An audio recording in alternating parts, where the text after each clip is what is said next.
सुपन खाजी राम से मुस्कराई के, बनवा में जाई के ना।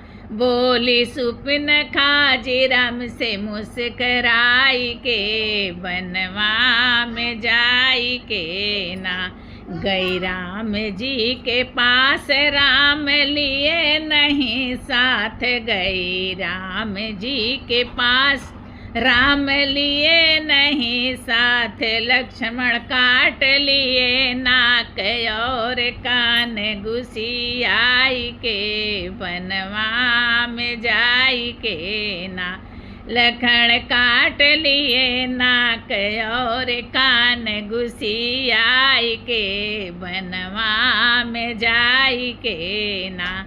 काटा नाक और कान, टूटा सारा अभिमान, काटा नाक और कान, टूटा सारा अभिमान। गई लंकापुर में कवन मुँह लगाई के, बनवा में जाई के ना। गई लंकापुर में कवन मुँह लगाई के, बनवा में जाई के ना।